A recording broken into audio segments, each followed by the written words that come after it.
Terima kasih Tuhan Yesus yang baik atas kebaikan dan anugerah Tuhan dalam kehidupan kami sepanjang minggu Tuhan, hingga sampai pagi hari ini kami boleh dalam bersukacita, dalam keadaan bersyukur baik-baik semuanya Tuhan, cukup semua karena kebaikan dan anugerah Tuhan. Sekalipun mungkin Tuhan ada banyak hal minggu yang kami boleh lalui, sepertinya membuat pengharapan kami putus di hadapan-Mu, namun kami percaya Tuhan, biarlah kekuatan daripada Tuhan terus melakukan di setiap hati kami, menguatkan iman kami agar kami boleh terus semakin melekat hanya kepada Tuhan kami satu-satunya yang hidup. Bapa, izinkan pagi hari ini kami datang memuji menyembah Engkau, meninggikan Engkau, mengucap syukur atas setiap nikmat, atas setiap anugerah yang Tuhan telah limpahkan dalam kehidupan kami. Bawa kami Bapa, jamah setiap hati kami, pikiran kami, seluruh kehidupan kami untuk kami persembahkan bagi kemuliaan-Mu. Pujilah nama-Mu, kami siap memuji menyembah Engkau hanya di dalam nama Tuhan Yesus. Kami sudah berdoa dan mengucap syukur. Haleluya. Amin. Sekali lagi shalom. Salam damai sejahtera Allah yang melampaui segala akal dan pikiran terus tetap tinggal dalam hati kita untuk selama-lamanya. Amin saudara. Amin. Semua manusia butuh yang namanya damai sejahtera ya. Saya seringkali berkata, walaupun orang itu kaya, miliarder atau triliun, punya uang triliun, tapi kalau dia tidak ada Tuhan di dalam hatinya, tidak akan pernah ada damai sejahtera dalam hidupnya. Betul nggak saudara? Pasti ada ruang kosong ya, yang kayaknya kok hampa seperti itu ya. Bukan cuma orang kaya aja, tapi orang yang dalam kesedihan, kadang dalam kesusahan, kadang juga merasa kosong ya kalau tidak ada Tuhan. Tapi kalau ada Tuhan pasti ada damai sejahtera ya.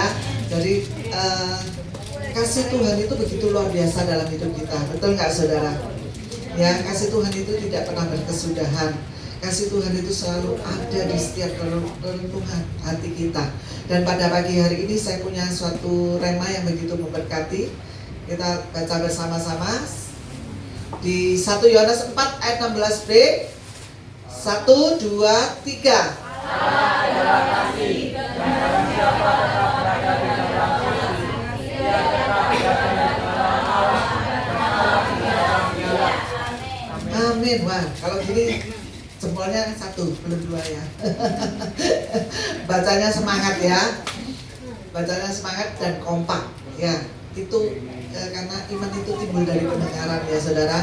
Kalau kita memperkatakan setiap firman Tuhan dengan suara yang lantang ya, pasti suatu saat kalau saudara dalam masalah atau dalam hal apapun, saudara akan ingat firman Tuhan ini. Allah adalah kasih, dan barang siapa tetap berada di dalam kasih, ia tetap berada di dalam Allah. Wow, luar biasa.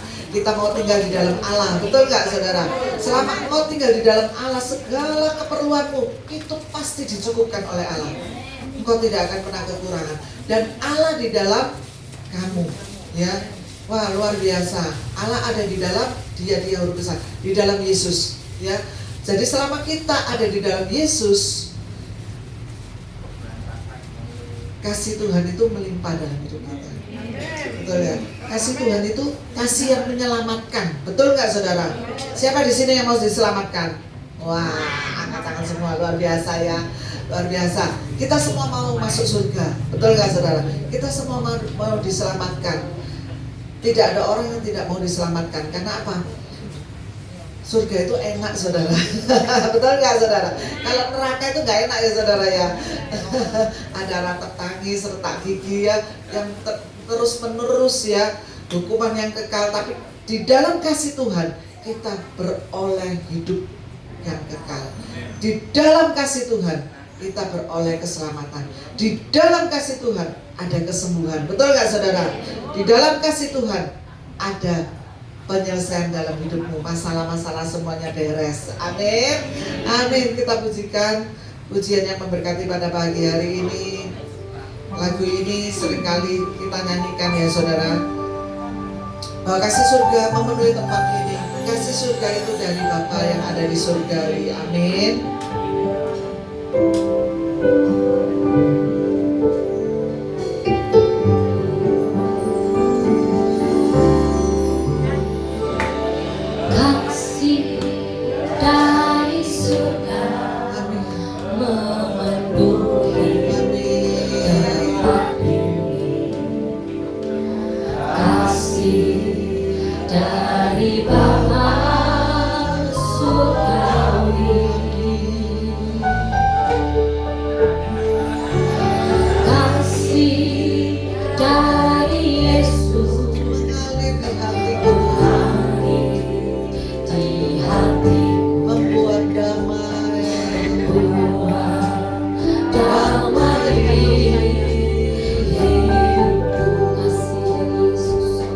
hati.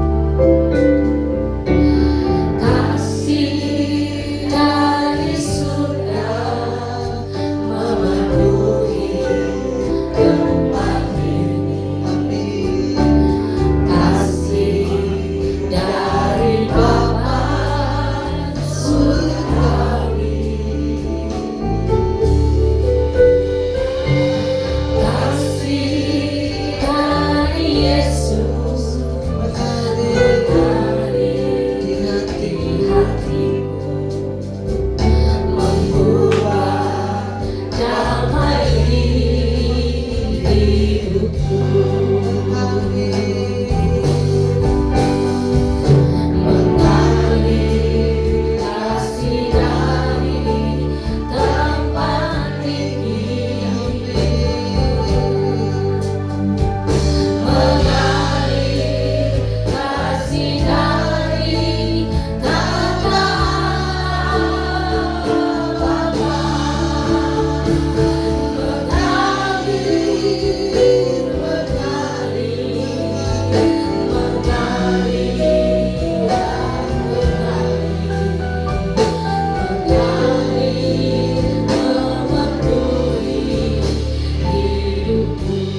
Kasih dari surga.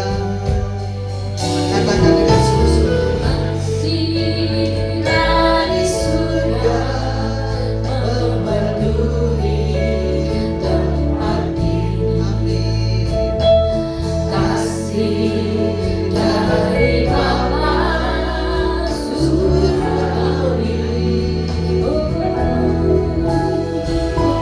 Kasih dari Yesus mengalir di hatiku, Membuat damai. membuat damai di hidupku. Mengalir kasih dari tempat ini. Mengalir kasih dari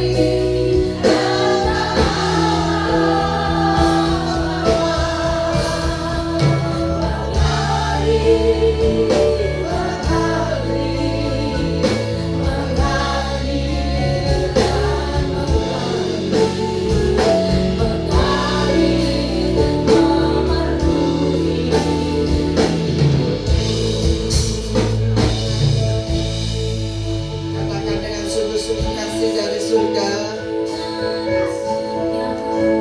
Dengan sungguh-sungguh saudara, resapi lagu ini. Rasakan kasih Tuhan yang begitu dahsyat. Kasih dari Bapa surgawi. Yesus, terima kasih. Kasih dari Yesus Terima kasih. mengalir di hati, Amin. membuat damai di Katakan sekali lagi dengan sungguh-sungguh. Kasih dari surga. kasih dari surga Terima kasih dari surga saudara. memenuhi tempat Amin. ini. Amin. Tuhan, terima kasih. Kasih dari Bapa surgawi.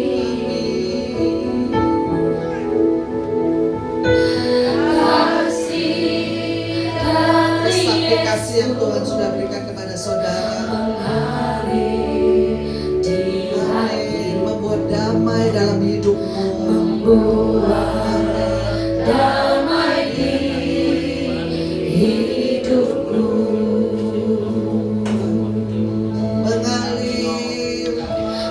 Mengalir kasih dari tempat ini.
Terima kasih Yesus.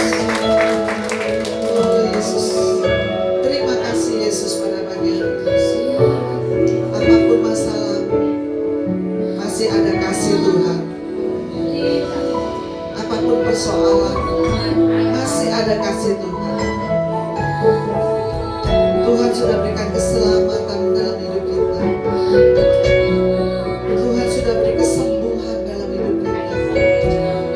Kasih Tuhan begitu besar. Resapi pada pagi hari ini. Betapa Tuhan itu baik. Betapa Tuhan itu mengasihi. Tuhan tidak pernah meninggalkan engkau sedetik pun. Tuhan selalu ada di dalam setiap nafas hidup. Yes,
setiap hati Tuhan. Mungkin masih ada hati yang masih terasa kosong, mari penuhi dengan kasih-Mu Bapa. Masih terasa hampa di dalam perjalanan kehidupan. Biarlah kiranya hadir-Mu boleh terus memuaskan setiap hati kami. Kasih-Mu Tuhan, Tuhan terus nyata dalam kehidupan kami. Terima kasih Yesus. Biarlah kami pulih Tuhan setiap pribadi terus membawa yang terbaik bagi nama Tuhan. Menyenangkan hati, meninggikan Engkau, tidak pernah bosan Tuhan dalam memuji, memuliakan nama. Terima kasih Yesus. Terima kasih. Mari terus bawa hatimu menyembah Tuhan, bawa hidupmu, bawa pikiranmu, Bapak Ibu Saudaraku, menyembah Dia, fokus meninggikan Dia pagi hari ini. Biarlah pasti katakan Bapakku rindu menyenangkanmu, ajarku lebih dalam untuk mengenalmu. Bapakku bintang laut, Bapakku bintang. Layakkan setiap umatmu, layakkan aku, bawaku untuk menyembahmu di balik tirai yang suci, bertemu muka dengan muka, tenggelam di dalam kasih-Mu Bapa. Oh Tuhan, ku rindukan selalu Dia dalam bait-Mu. Biarlah pujian ini sebagai kerinduan kita. Biarlah Tuhan. Bapakku rindu menyenangkan-Mu, menyenangkan-Mu. Amin. Ini seruan umat-Mu Tuhan. Ajarku lebih dalam untuk mengenal Engkau, untuk mengenalmu.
Bawa hatimu menyembah Dia, bawa hatimu sebagai penyembah-penyembah yang berkenan di hadapan Tuhan, baik saudaraku.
Terima kasih Tuhan, terima kasih Yesus, terpuji namamu.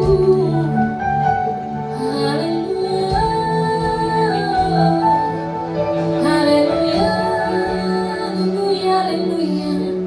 Terima kasih Tuhan, terpuji namamu. Ampuni kami Tuhan, bila kami belum benar-benar serius di hadapan Tuhan.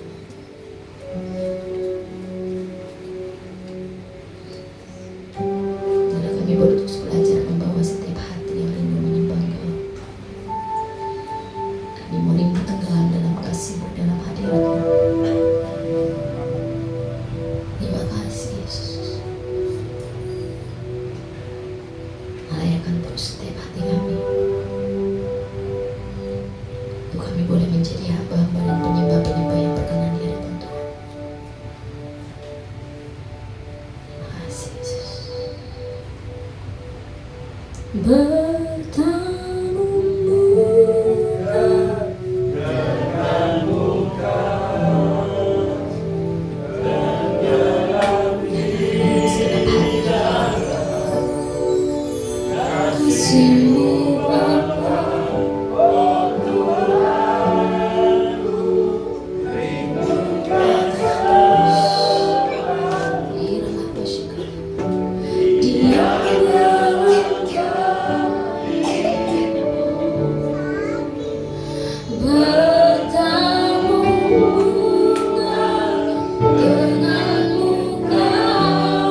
Tuhan tempat pertama dalam hati kita, amin. Amin, coba kasih tos kanan kirinya, yuk kasih tempat pertama di dalam kehidupan untuk Tuhan. Haleluya.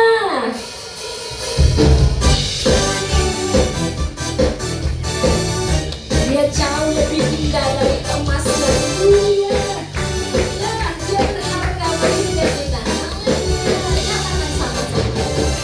Jauh lebih indah dari emas yang mulia, namamu berharga bagi hidupku. Jauh lebih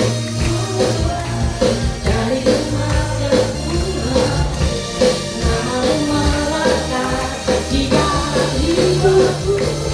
Namamu selalu ada di tempat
di hatiku.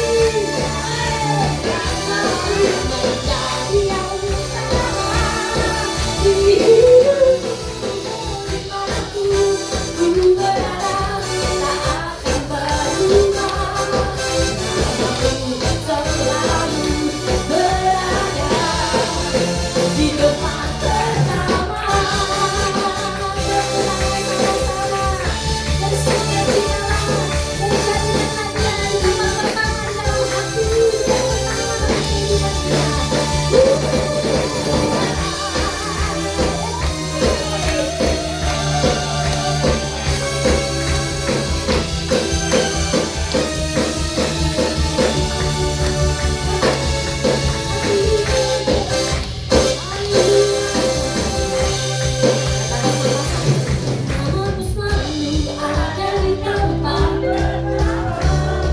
di mana dan selalu menjadi yang di hidupku. Dimanapun ku berada tak akan berubah, namamu selalu berada di tempat pertama.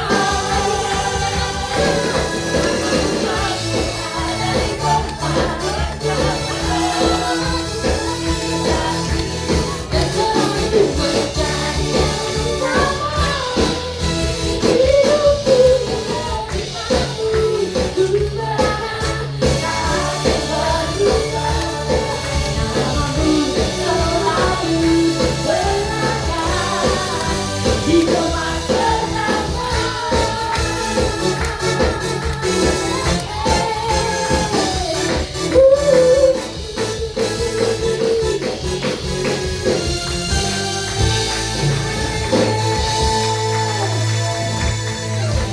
Beneran ya, di tempat pertama lo ya. Benar. Coba yakinkan kanan kirinya, beneran di tempat pertama. Ayo, beneran di tempat pertama tuh enggak? Luar biasa Tuhan kita, amin. Biarlah seluruh ciptaannya memuji nama Tuhan. Terpujilah Tuhan kita yang hidup. Haleluya.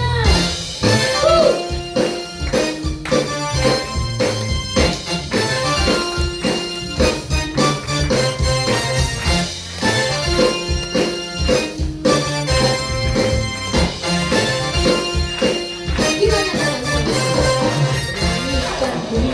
Pujilah Tuhan, sebab Dia ciptakan semuanya. Keagungannya mengatasi langit bumi, serta sujud di hadapannya. Nyatakan lagi.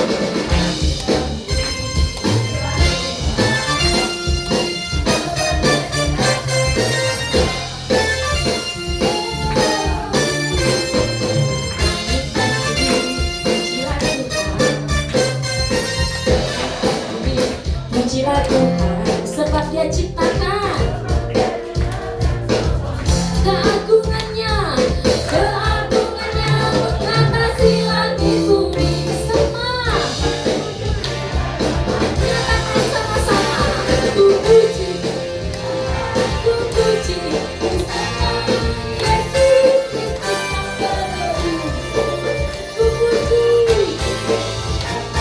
ku puji, Yesus Tuhan rajaku.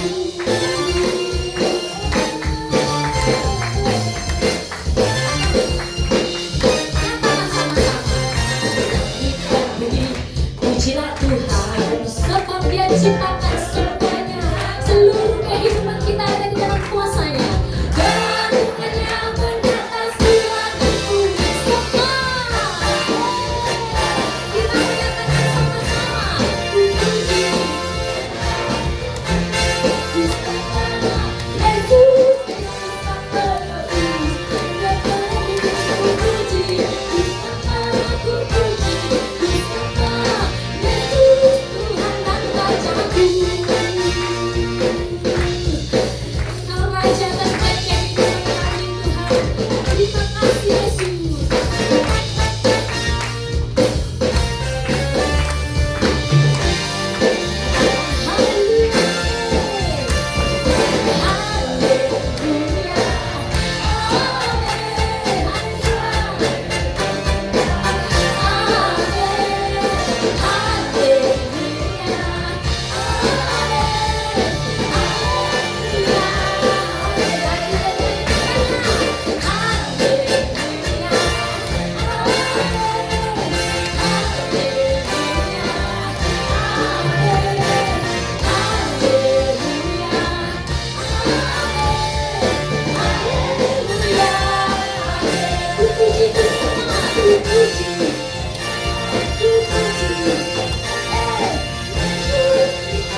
Pujian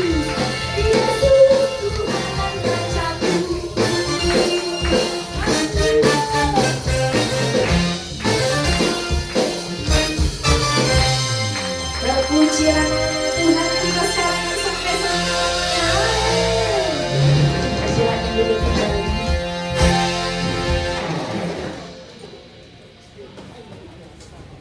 Mari kita mempersiapkan hati kita untuk kebenaran firman Tuhan.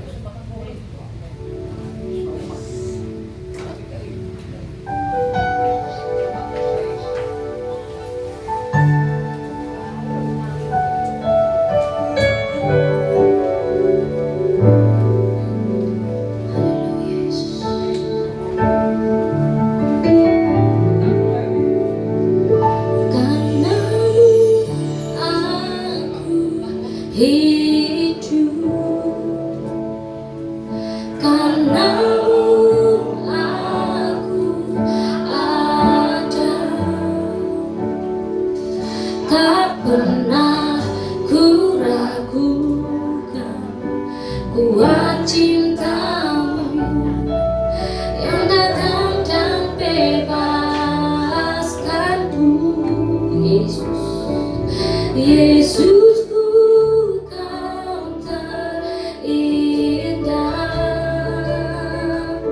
Yesusku, kau ku cinta. Tak akan berhenti meninggikanmu. Kau satu-satunya alasan. Karenamu aku hidup. Karenamu aku ada. Tak pernah ku ragukan kuat cintamu yang datang dan bebaskanku. Yesusku, kau terindah. Yesusku, kau ku cinta. Tak akan berhenti meninggikanmu. Kau satu-satunya alasan. Karenamu aku hidup. Karenamu Tuhan,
Yesusku kau tuh cinta,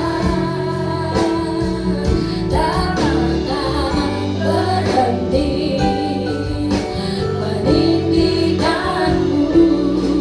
Kau satu-satunya alasan ku hidup.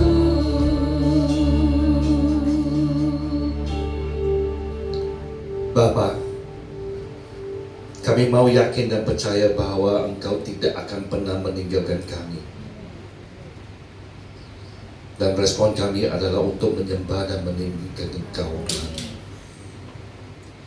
Bapa, tetapi dalam kehidupan kita, kami bisa mengalami banyak persoalan. Dan kami perlu Engkau, Bapa. Pagi hari ini kami berdoa dan memohon, biarlah kami ini dicerahkan, diajar, diyakinkan lagi melalui firman-Mu bahwa Engkau tetap menyertai kami. Inilah doa kami Bapa. Di dalam nama Tuhan Yesus kami berdoa. Amin. Shalom. Selamat pagi. Tadi lagu yang barusan ini saya sampai fotokan kata-kata di lagu ini. Saya tadi memfoto kata lagu ini, tak pernah ku ragukan kuat cintamu. Ini hanya di lagu aja atau sungguh-sungguh Anda yakin bahwa Anda ini tak pernah meragukan kuat cinta Yesus? Sungguh-sungguh. Pasti, ya. Tadi pemimpin pujian juga ada lagu bertanya tentang tempat pertama. Apakah Anda kalau tidak ragu maka Anda menempatkan dia sebagai di tempat pertama di dalam hidup Anda? Saya tidak begitu yakin, karena saya sendiri tidak bisa. 2-3 malam yang lalu saya melayani satu pendalaman Alkitab. Setelah selesai pemberitaan firman, ada tanya jawab, ada seorang ibu bertanya kepada saya. Dia berkata, kita ini hidup dalam dunia ini perlu yakin dan percaya kepada Tuhan yang kita sembah, dan Dia sanggup mengubah dan sanggup menolong kita. Tetapi kita hidup di Indonesia ini. Saya bekerja di satu perusahaan di mana bos saya itu dia bekerja sebagai accounting, ya, pembukuan, di mana dia harus membuat 2 pembukuan. Saya harus tunduk kepada Tuhan atau tunduk kepada majikan saya.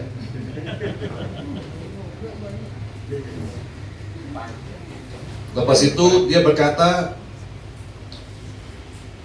apakah saya harus benar-benar lakukan pembayaran pajak?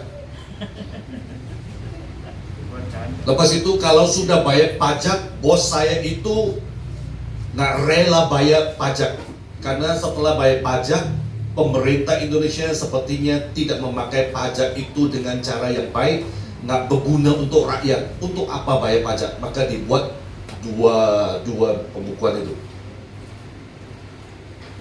Dia tanya, apakah harus membayar pajak dengan benar?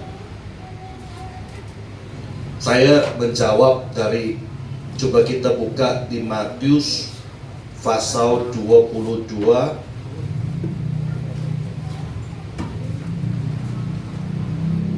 Matius 22 ayat 21.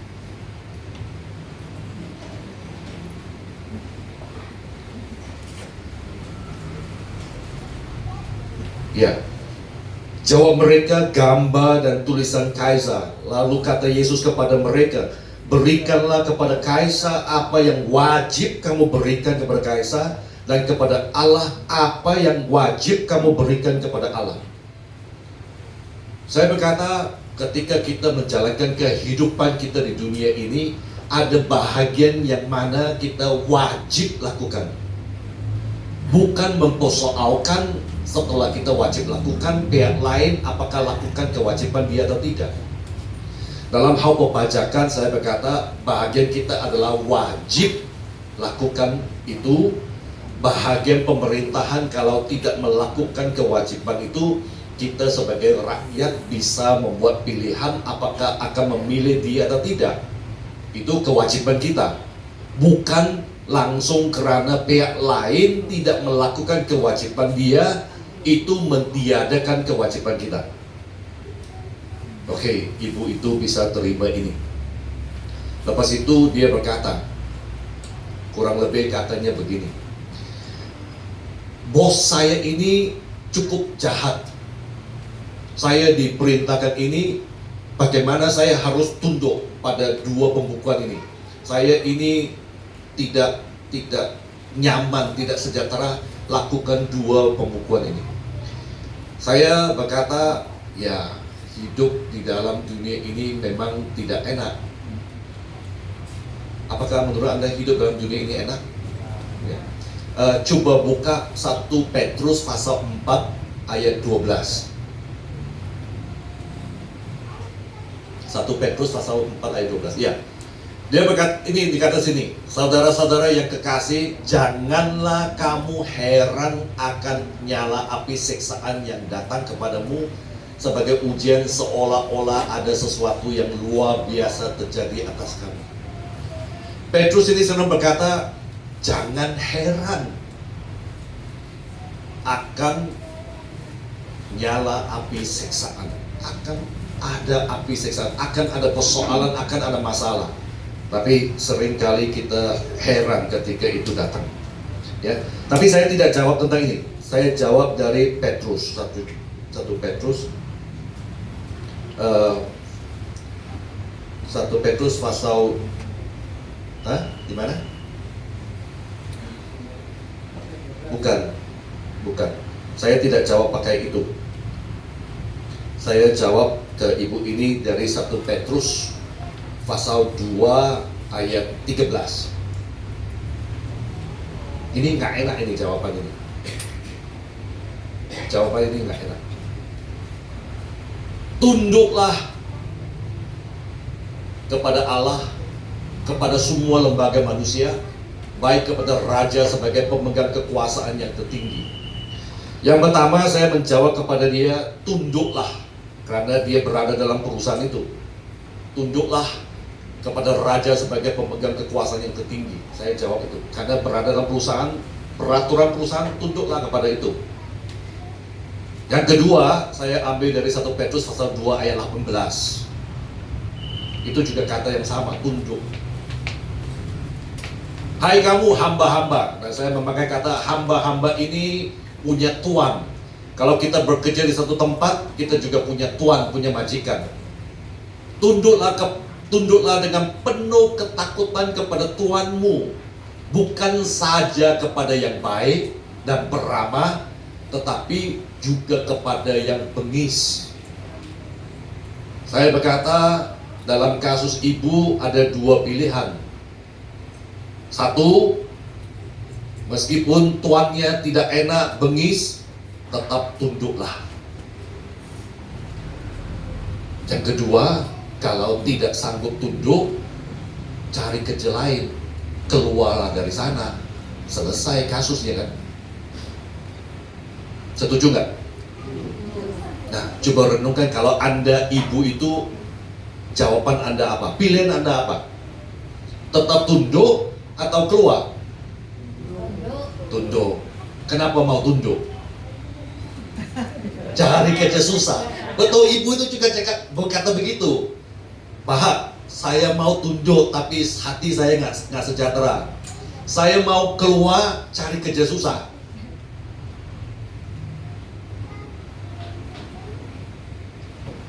Bukankah itu kita meragukan kebaikan Tuhan bahwa Dia bisa melindungi kita? Lihat, fakta dalam kehidupan dengan seringkali kata-kata kita, lagu yang kita nyanyikan itu tidak cocok ya. Tadi saya berkata, saya meragukan bahwa Anda tidak ragu kasih Yesus. Saya meragukan bahwa Anda meletak Yesus di tempat pertama. karena saya tidak bisa lakukan. Dan banyak orang juga tidak bisa lakukan. Kalau Anda bisa lakukan dengan segala persoalan, dengan nyala api siksaan yang ada dalam dunia ini, dan kalau Anda bisa lakukan, itu adalah sesuatu yang luar biasa. Tetapi saya belajar, apakah karena saya tidak bisa melakukan itu, maka saya binasa? Maka saya akan menuju ke suatu kehancuran? Justru di dalam kelemahan saya yakin akan kekuatan Tuhan. Coba kita lihat di 1 Yohanes pasal 1 ayat 9. Oh, Bapak ini hafal ya? Langsung tahu ya?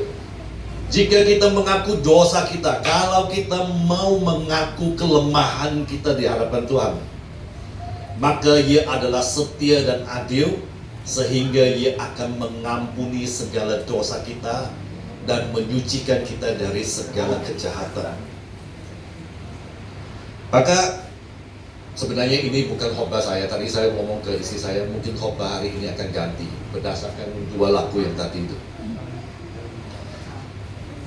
Kalau kita berani mengaku bahwa kita lemah, ada waktu tertentu dalam hidup kita ini kita meragukan kebaikan Tuhan. Kita meragukan bahwa Tuhan sanggup menolong kita.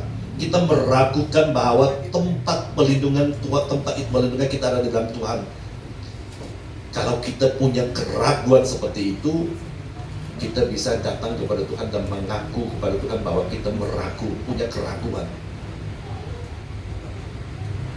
Ketika kita meragukan kasih-Nya yang tidak terbatas itu, kita bisa datang pada Tuhan dan mengaku, dan Dia akan setia dan adil. Dia akan mengampuni keraguan kita, ya, dan menyucikan kita dari segala kejahatan, sehingga kita bisa dipulihkan, ya. Nah, saya ingin melanjut dari Yehezkiel pasal 36 ayat 26. Yehezkiel pasal 30 ayat 26 dan 27. Ini adalah manusia lama kita. Kalau Anda membaca sebelumnya dari Yehezkiel, itu orang-orang seringkali menajiskan nama kudus Allah. Sehingga Allah datang dan Allah berkata kepada orang-orang, kamu akan kuberikan hati yang baru dan roh yang baru di dalam batinmu, dan aku akan menjauhkan dari tubuhmu hati yang keras, dan kuberikan kepadamu hati yang taat. Ayat 27, rohku akan kuberikan diam di dalam batinmu, dan aku akan membuat kamu hidup menurut segala ketetapanku, dan tetap berpegang pada peraturan-peraturanku dan melakukannya. Ini kalau kita melihat di Perjanjian Lama, bicara tentang Tuhan akan memberi hati yang baru, roh yang baru, dan roh Allah akan diam di dalam manusia. Dan kalau kita melihat di Perjanjian Baru, ini adalah sama yang dikatakan Yesus kepada Nikodemus. Mari kita lihat di Yohanes pasal 3 ayat 3.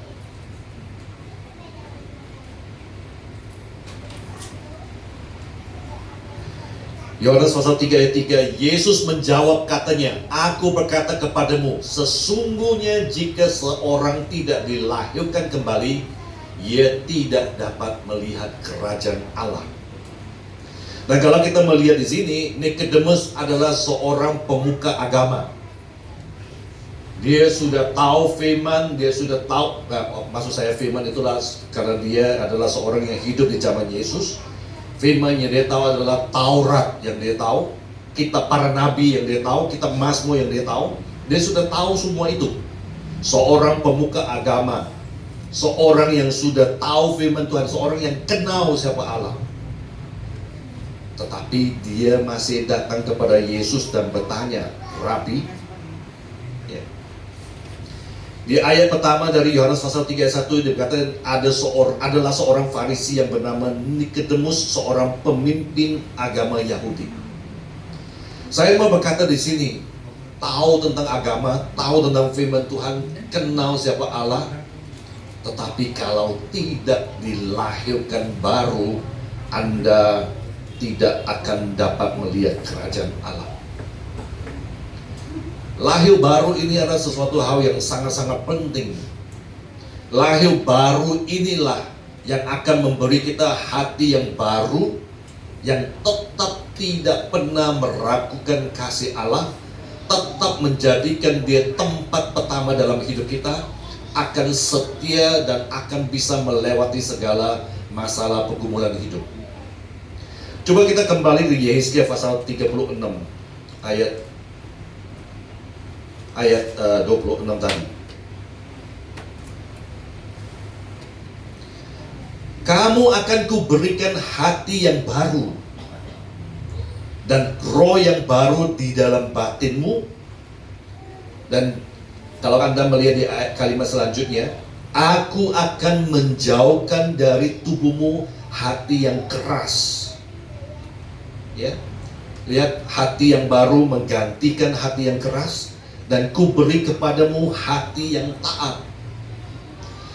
Anda dan saya bisa taat, bisa setia, bukan karena kita hebat, bukan karena kita kuat. Itu karena kita memiliki hati yang baru yang sanggup taat. Bukan karena saya hebat, saya pintar, saya tahu tentang firman, maka saya bisa taat. Kalau Anda melihat di sini, Tuhan menjelas dengan kata, ku berikan kepadamu hati yang taat. Kalau hari ini Anda belum memiliki hati yang taat, belum sanggup taat, menurut saya berdasarkan ini, itu bukan salah Anda. Ya, salah sedikit karena Anda tidak berdoa memohon Tuhan memberikan hati yang baru, hati yang sanggup taat. Bahagiannya minta memohon Tuhan untuk memberi hati yang baru, hati yang taat itu Anda lalai melakukan. Hati yang taat ini ayat 27. Rohku akan kuberikan diam di dalam batinmu, dan aku akan membuat kamu hidup menurut segala ketetapanku. Ya, ada waktu tertentu saya juga nggak bisa mentaati seluruh firman Tuhan ya. Saya juga tidak bisa menurut segala ketetapanku. Belum bisa, belum sanggup. Dan itu yang kita tahu, itu dengan sebutan satu istilah, sedang berproses, sedang belajar untuk bisa sanggup menurut segala ketetapan. Ketika Tuhan memberi kita hati yang baru, atau ketika Tuhan melahirkan kita kembali, status kita menjadi anaknya. Tetapi kita masih hidup dalam dunia ini, rekaman-rekaman yang kebiasaan dalam daging kita itu masih belum dibereskan, masih ada. Dan itulah yang membuat kita belum bisa menurut segala ketetapannya.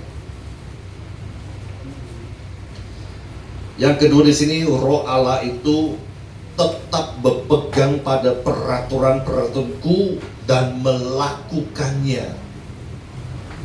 Lihat, Allah memberi kita, Anda dan saya, hati yang baru, roh yang baru, untuk menurut segala ketetapannya, dan tetap berpegang pada peraturan-peraturanku dan melakukannya.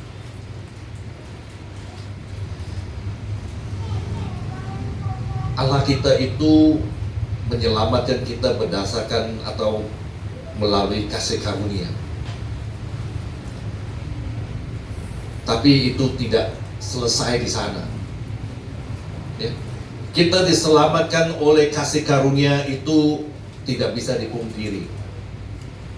Coba kita lihat di Efesus pasal 2 ayat 8. Efesus pasal 2 ayat 8.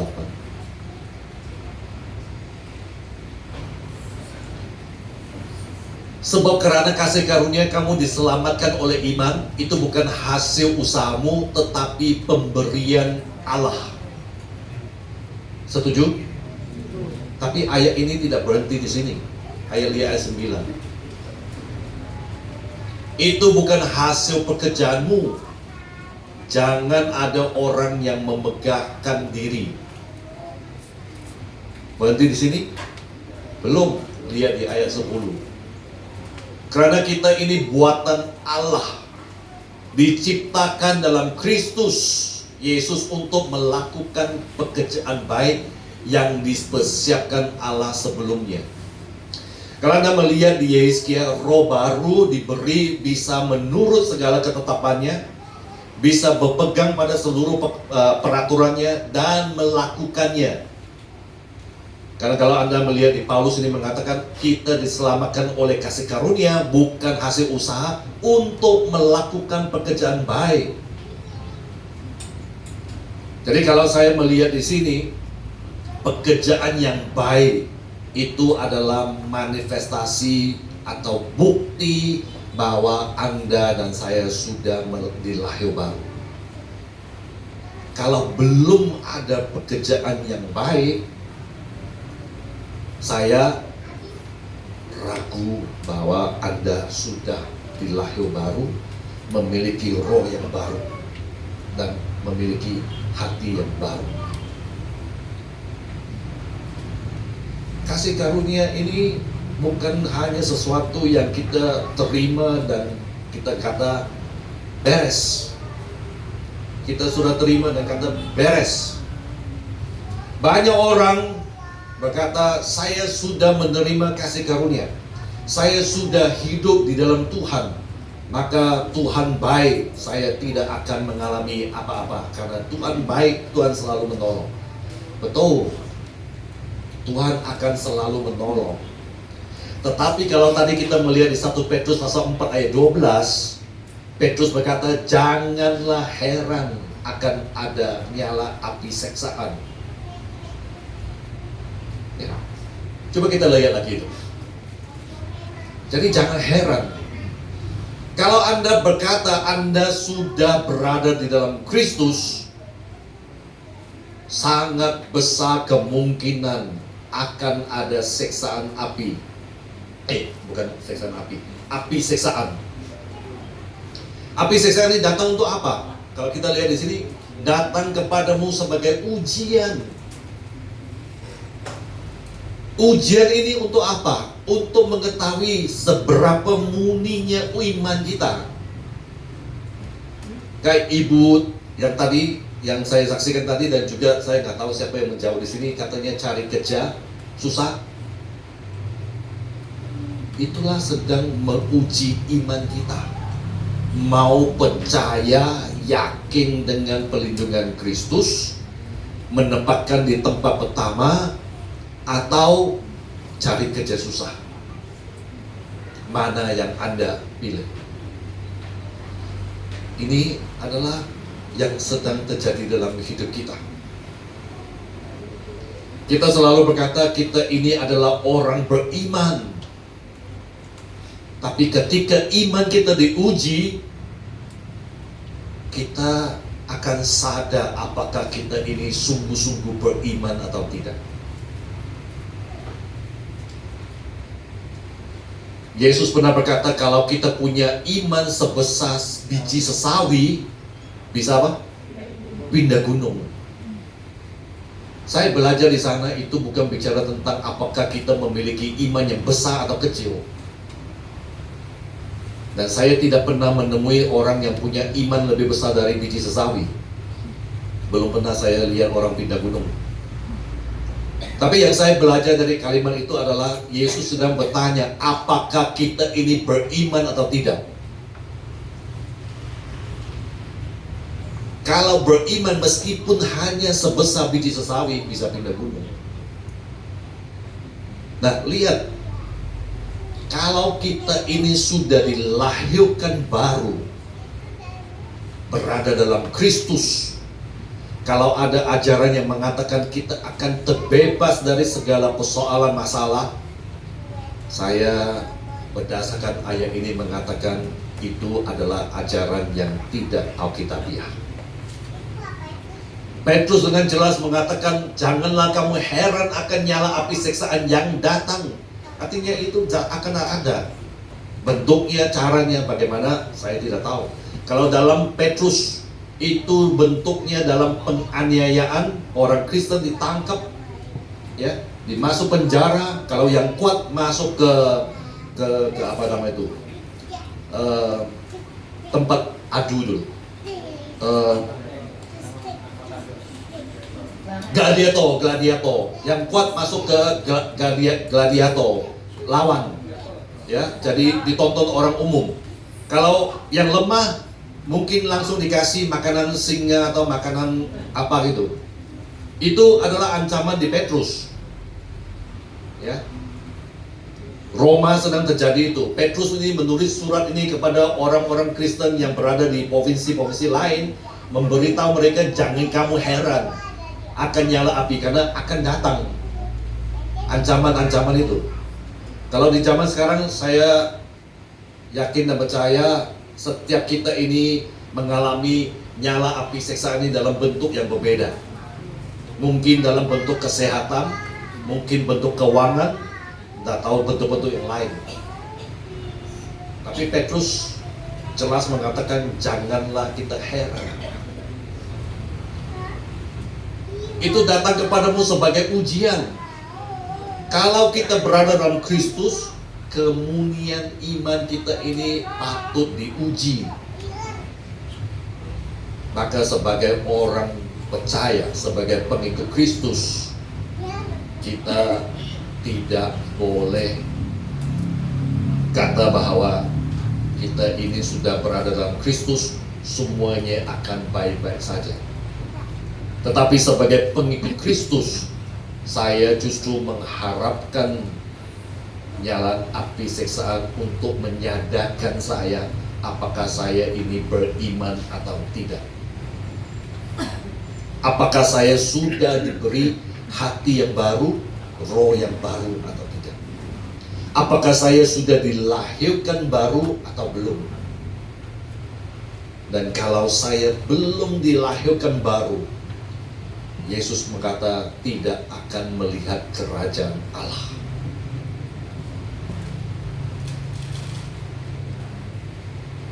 Dari dua pujian itu, tadi katanya di lagu itu bagaimana? Saya tidak hafal lagu.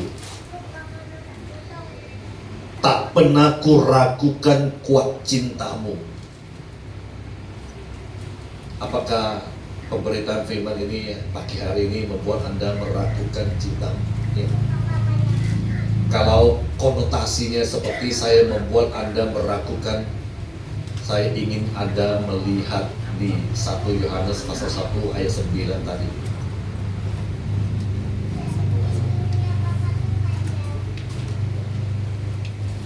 Jika kita mengaku dosa kita, maka Ia adalah setia dan adil, sehingga Ia akan mengampuni segala dosa kita dan menyucikan kita dari segala kejahatan.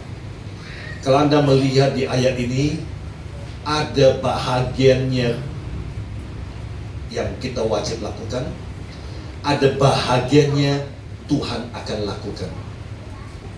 Boleh saya bertanya, bahagian mana yang perlu kita lakukan? Mengaku dosa kita, mengaku segala kelemahan kita, mengaku segala ketidakmampuan kita, mengaku segala ketidaksanggupan kita. Dan perlu kita yakin bahwa Ia adalah setia dan adil, sehingga ini bagian Tuhan, Ia akan mengampuni segala dosa, menyucikan kita dari segala kejahatan. Sekiranya Anda ingin hati yang baru, hati yang sanggup taat, hati yang sanggup menurut segala peraturan, segala hukumnya, hal yang pertama yang Anda perlu lakukan adalah datang kepada Dia dan mengaku dosa. Ini yang perlu Anda lakukan. Nah, kalau Anda mau datang kepada Dia dan mengaku dosa, menurut pendapat saya, inilah jalan menuju kelahiran baru. Saya tidak tahu apakah semua Anda sudah dilahir baru atau belum. Nikodemus, seorang pemuka agama, seorang pemimpin agama, seorang yang sudah tahu firman, dia belum lahir baru. Anda mungkin hari ini berada di gereja, tetapi belum tentu Anda sudah mengalami kelahiran baru. Saya tidak bisa menjawabkan itu untuk Anda. Anda yang perlu dan bisa menjawab untuk diri Anda sendiri, apakah Anda sudah mengalami kelahiran baru. Sesuatu yang perlu Anda renungkan, karena Yesus jelas, kalau bisa kembali kepada Yohanes pasal 3 ayat 3, jelas sana mengatakan, dan ayat itu jelas juga kepada kita. Ini Yesus menjawab kepada Nikodemus, dan Yesus juga berkata kepada Anda dan saya. Sesungguhnya jika seorang tidak dilahirkan kembali, ia tidak dapat melihat kerajaan Allah. Saya berhenti dan meninggalkan Anda untuk Anda renungkan sendiri. Apakah Anda sudah dilahirkan kembali? Sekiranya belum, tahap pertama adalah datang kepada Dia dan mengaku dosa. Dan ini sangat penting, karena dari sekarang sampai 1 detik ke depan kita nggak tahu apa yang akan terjadi. Jangan-jangan sesuatu yang terjadi yang membuat kita tidak dapat melihat kerajaan Allah. Saya kembalikan ke pemimpin pujian.